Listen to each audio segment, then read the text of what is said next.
Vermont night was a quiet caress, its stillness wrapping my small house like a gentle dream. I sat in my rocking chair, its creak a soft rhythm, blending with the faint hum of crickets outside. At 72, I cherished these moments when memories of Willow Creek shimmered like stars in my heart. My fingers brushed the mason jar on the windowsill, its glass catching a glimmer of moonlight. And I felt the pull of 1955, a summer evening when I was 10, pedaling under the moon with Lucy. The world is free as a lullaby. I closed my eyes, and there I was, wheels humming, the night soft around me. It was early October in Willow Creek, Vermont, and the summer's warmth lingered, softened by the cool breath of autumn. The day had been full. Lucy and I had spent it building a kite from sticks and paper, its tail fluttering in the backyard. Now, as the moon rose full and silver, I felt a restless joy, the kind that calls a child to adventure. My parents were on the porch, their voices a low murmur, and I slipped out the back door, my bike leaning against the house, its handlebars cool under my hands. I pedaled to Lucy's house, the streets of Willow Creek quiet, the houses dark save for the glow of porch lights. The air was crisp, scented with fallen leaves and grass, and the moonlight painted the road in silver, guiding my way. Lucy was waiting by her gate, her bike ready, her grin bright in the dark. "Let's ride to the hill, Ailey," she whispered, her voice a spark of excitement. We set off, our tires humming on the dirt path, the breeze brushing our cheeks like a gentle hand. The hill was just beyond town, a gentle slope where the road curved past fields and a lone oak tree. The moonlight bathed it in a soft glow, the grass shimmering, the world hushed save for the cricket song. We pedaled slowly, our bikes gliding, the air cool against our skin. The road was ours, a ribbon under the stars, and I felt a freedom that only a child knows, as if the night had opened its arms to us. We reached the hill and leaned our bikes against the oak, its branches casting shadows that danced on the ground. We sat in the grass, the earth cool and soft, and leaned back, our hands behind us, the moonlight washing over us. The sky was a deep indigo, studded with stars that twinkled like fireflies, their light steady and kind. Lucy hummed a tune, Moon River, a song from the radio. Her voice soft, drifting like the breeze. I joined in, our voices a quiet harmony, the words flowing like the night itself. The grass tickled my arms and I closed my eyes, feeling the breeze, the moonlight, the world's gentle pulse. "Do you think the moon watches us?"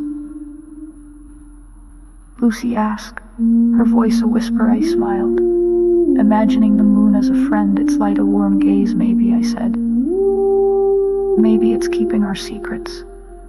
Lucy giggled, her hand brushing mine, and we lay back, the grass a cradle, the sky a blanket of stars. The breeze stirred the oak leaves, their rustle a soft lullaby, and I felt my breath slow, my heart quiet. The night was a haven, its edges soft, the town a distant hum. I saw the stream in my mind, the berry patch, the rainy morning, all woven into this moonlit ride, each memory a thread of peace. The crickets sang on, their chorus blending with our hum, and I felt time pause, holding us in its gentle embrace. We sat up, brushing grass from our dresses, and pedaled slowly back, the road gleaming under the moon. The The air was cooler now, the breeze lifting our hair, and we laughed, our voices light, carried by the night. At home, my mother greeted me at the door, her smile warm, her hand smoothing my hair. "Sweet dreams, Ellie," she said, and I nodded, the moonlight still in my eyes, the rides calm in my heart. In my Vermont home, the memory of that moonlit ride glowed like a soft flame. The rocking chair swayed, its creak echoing the breeze of that long-ago night. At 72, those moments were gone. Lucy the hill, the bike on Maple Street, but they lived in me, in the quiet spaces where joy endures. The mason jar caught the moonlight, and I imagined it filled with starlight, the hum of wheels, the song of the night.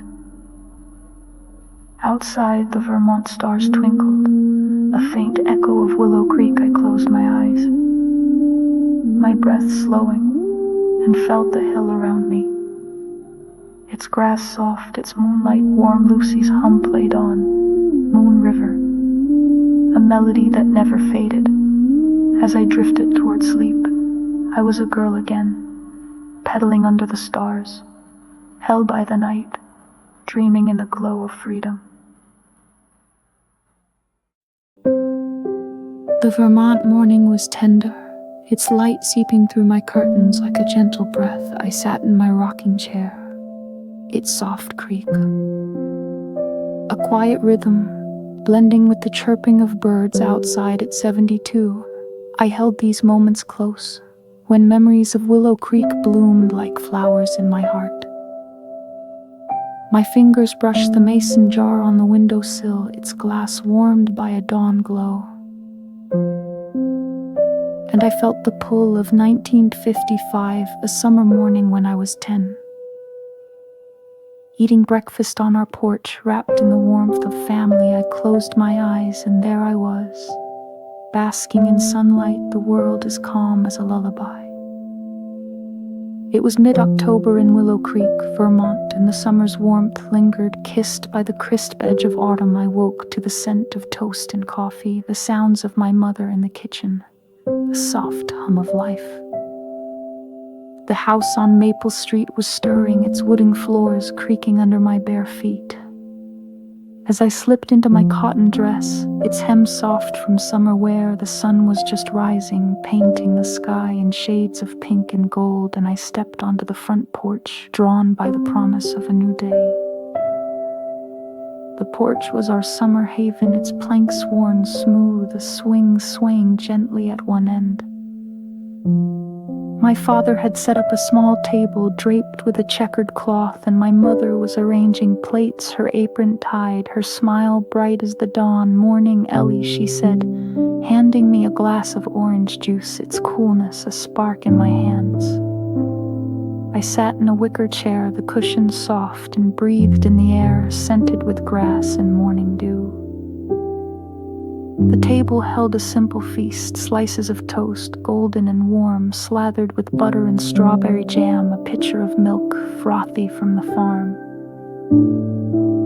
and a bowl of apples, their red skins gleaming. My father joined us, his shirt sleeves rolled, his grin easy as he poured coffee from a tin pot. The sun climbed higher, its light filtering through the oak tree, casting dappled shadows on the porch, a dance of warmth and shade. A robin sang from the fence, its notes clear and sweet, blending with the rustle of leaves in the breeze.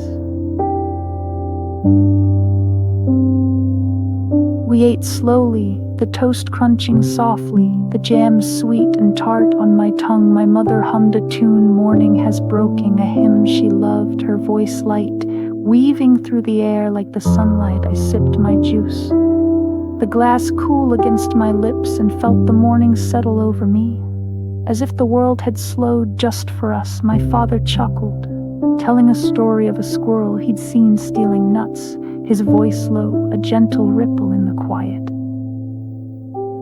The porch creaked beneath us, its wood warmed by the sun, and I leaned back, my bare feet brushing the planks. The air was soft, carrying the scent of earth and flowers, and I watched a butterfly flutter past, its wings a flash of yellow settling briefly on the railing. The town was waking, a milk truck rumbling in the distance, but here on our porch time felt gentle, as if it could linger forever. "Do you hear the birds, Ellie?" my mother asked, her eyes on the sky. I nodded, listening to the robin's song, joined now by a sparrow's trill, a chorus that seemed to greet the sun. I closed my eyes, the warmth of my chair, the taste of jam, the hum of my mother's voice wrapping me in peace. The breeze stirred my hair, cool and light, and I felt my heart slow, as if the morning were a cradle rocking me gently. My father reached for an apple, slicing it with his pocket knife. The pieces crisp and white, he handed me one, its juice sweet, and I ate slowly, savoring the moment. Memories of summer, the stream, the berries, the moonlit ride, wove through my mind, each a thread in this quiet morning. The porch held us, its light soft, its sounds a lullaby, and I felt a stillness, as if the world was kind, as if love was all there was. "Time for chores, Ellie," my mother said, her hand brushing my shoulder. I nodded, reluctant to leave, and helped clear the table, the plates clinking softly. She hugged me, her scent of lavender steady, and I carried the morning's glow inside, its peace, a quiet gift in my heart. In my Vermont home, the memory of that porch breakfast warmed me like a soft ray. The rocking chair swayed, its creak echoing the breeze of that long-ago dawn. At 72, those moments were gone. My parents, the porch, Maple Street, but they lived in me in the quiet spaces where love endures. The mason jar caught the morning's light, and I imagined it filled with sunlight, the taste of jam, the song of birds. Outside, the Vermont dawn sang, its birds a faint echo of Willow Creek. I closed my eyes, my breath slowing, and felt the porch around me, its light warm, its air gentle. My mother's hum played on, "Morning has broken," a melody that never faded. As I drifted towards sleep, I was a girl again, sitting in the sun, held by the morning, dreaming in the glow of home.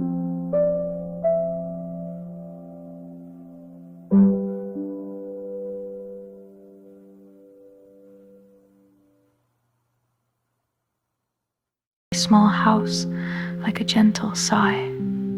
I sat in my rocking chair, its creak a soothing rhythm, blending with the rustle of leaves outside. At 72, I cherished these moments, when memories of Willow Creek danced like kites in my heart. My fingers brushed the mason jar on the windowsill, its glass catching a twilight glow, and I felt the pull of 1955, a summer afternoon when I was 10, running with Lucy in a field, our kites soaring under the sky. I closed my eyes, and there I was, lifted by the breeze, the world as light as a lullaby. It was mid-October in Willow Creek, Vermont, and the summer's warmth lingered. Kissed by autumn's cool breath, the afternoon sun hung golden, its light spilling over the fields beyond town. Lucy and I had spent the morning crafting a kite from newspaper and sticks, its tail a ribbon of red cloth from my mother's sewing basket. Now, with the breeze just right, we grabbed our kite and ran to the meadow, our sneakers pounding the dirt path, our laughter bright as the day. The meadow was a sea of grass swaying under the wind, dotted with wild flowers, daisies and clover, gleaming in the sunlight. We kicked off our shoes, the grass cool beneath our bare feet, and stood at the meadow's heart. The kite in Lucy's hands, its paper crinkling, the breeze tugged at it. Eager, and I held the string, my fingers tingling with excitement. "Ready, Ellie?" Lucy called, her pigtails bouncing. I nodded, and we ran, the kite catching the wind, rising like a bird.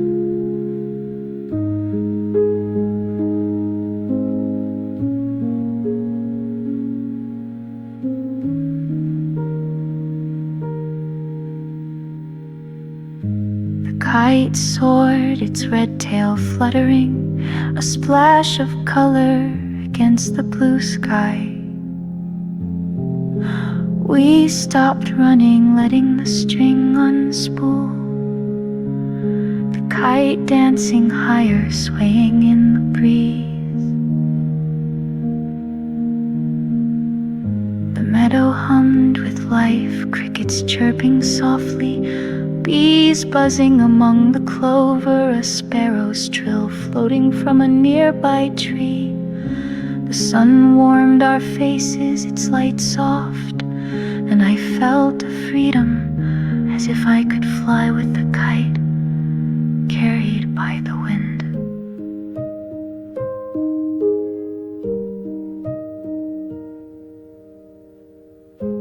We sat in the grass, the string tethered to my hand. The kite a steady pull above, the earth was soft, cradling us, and I leaned back, my arms behind me, the grass tickling my skin. Lucy hummed a tune. You are my sunshine, a song we sang at school, her voice light, blending with the breeze. I joined in, our voices a quiet harmony, the words wrapping us in their warmth. The kite swayed, its tail a gentle wave, and I felt my heart slow, the world pausing in this perfect moment.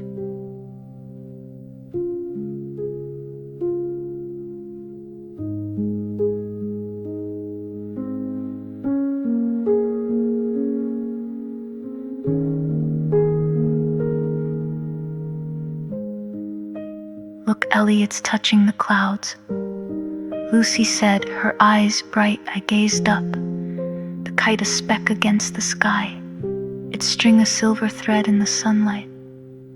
The clouds were wispy, drifting like dreams, and I imagined the kite whispering to them, sharing our joy. The breeze cooled my cheeks, carrying the scent of grass and earth, and I closed my eyes. The kite's tug a gentle pulse, the meadow's song a lullaby.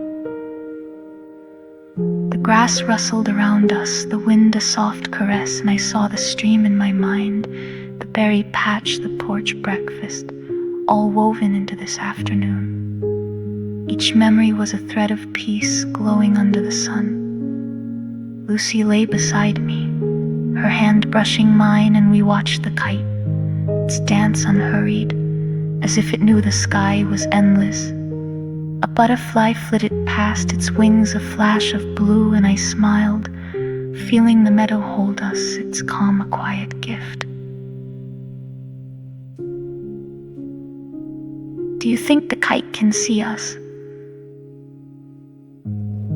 Lucy asked, her voice a whisper. I giggled, picturing the kite's view, two girls in a sea of grass, the world small and bright below. Maybe, I said, maybe it's keeping our secrets. Lucy laughed, her sound soft, and we lay still. The kite above, the earth below, the afternoon a kite-ul of light.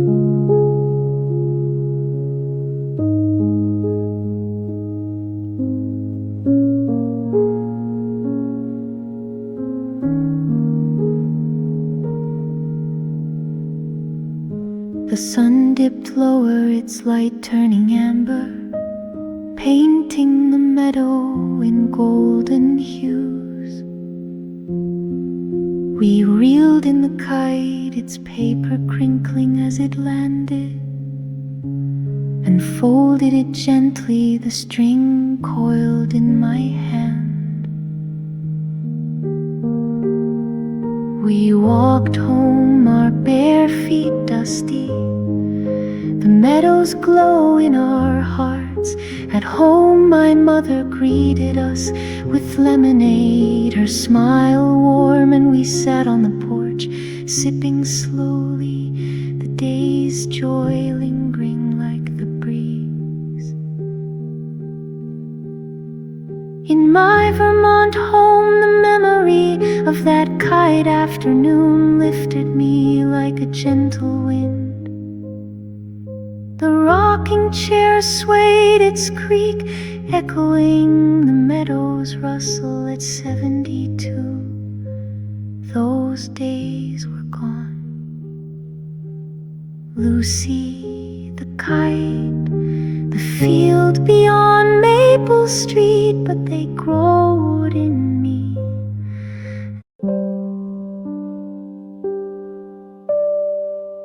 Chapter 16. The Fireside Tale. The Vermont night was still, its quiet draping my small house like a warm quilt. I sat in my rocking chair.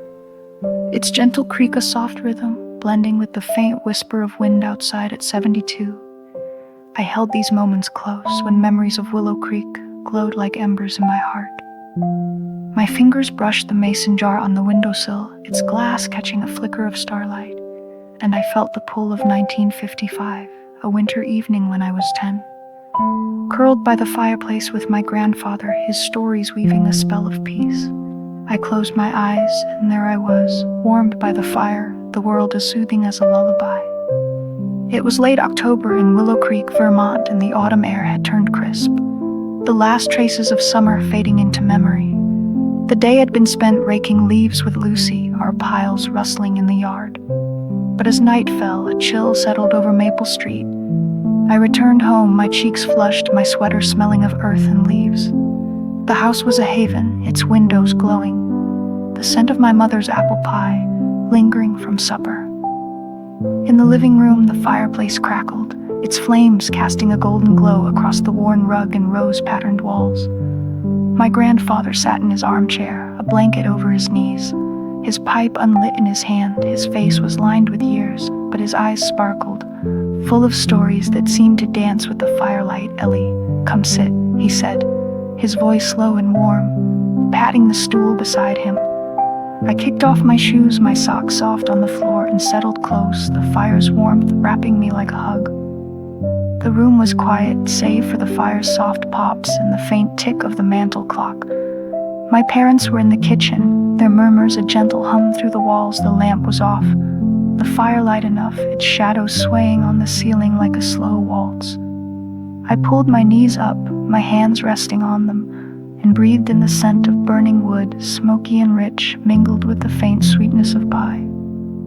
Grandpa began a story, his voice steady like the rhythm of the flames. "Long ago," he said, "there was a forest where the trees whispered at night." I leaned closer, my eyes on the fire, picturing the forest, its leaves silver under a moonlit sky. He spoke of a girl who learned the tree's secrets, who danced with fireflies and slept under stars. His words were slow, each one a brushstroke, painting a world where time was kind, where the night was a friend. The fire crackled, sending sparks up the chimney, and I felt the story settle over me, as soft as the blanket on Grandpa's knees. The shadows danced, their shapes blending with his tale, trees, stars. A girl with my face. I closed my eyes, the fire's warmth on my cheeks, and let his voice carry me, its cadence a lullaby. The clock ticked on, but time felt far away, the room a cocoon of light and warmth. My mother slipped in, setting a mug of warm milk on the table beside me. I sipped it, the sweetness soothing, its warmth spreading through me. She sat on the couch, her knitting needles silent, listening to Grandpa's story. Her presence was a quiet anchor, her smile faint in the firelight. I leaned against Grandpa's chair, the wood smooth, and felt the room hold us, its glow a promise of safety. "Do the trees still whisper, Grandpa?" I asked, my voice soft, half lost in the fire's hum. He chuckled, his hand resting on my shoulder. "Always, Ellie," he said, "you just have to listen." I nodded, imagining the oak outside our house, its leaves murmuring secrets to the night. The fire popped, a spark flaring bright, and I smiled, feeling the story's magic, the warmth of family. The tale wound down, the girl in the forest finding her way home, and Grandpa's voice softened, blending with the fire's crackle. I saw the meadow in my mind, the stream, the kite afternoon, all woven into this fireside night, each memory a thread of peace. My eyes grew heavy, the mug warm in my hands, and I felt myself drift, the firelight a gentle pull toward dreams. "Bedtime, Ellie," my mother whispered, her hand guiding me up. I hugged Grandpa, his sweater rough but warm, and climbed the stairs, the fire's glow lingering in my eyes. My bed was soft, the sheets cool, and as I sank into them, the fire's crackle followed. A lullaby that carried me to sleep, the forest whispering in my dreams. In my Vermont home, the memory of that fireside tale warmed me like a glowing ember. The rocking chair swayed, its creak echoing the fire's rhythm. At 72, those nights were gone. Grandpa, the fireplace, Maple Street. But they glowed in me, in the quiet spaces where love endures. The mason jar caught the starlight, and I imagined it filled with firelight, the scent of wood smoke, the whisper of trees.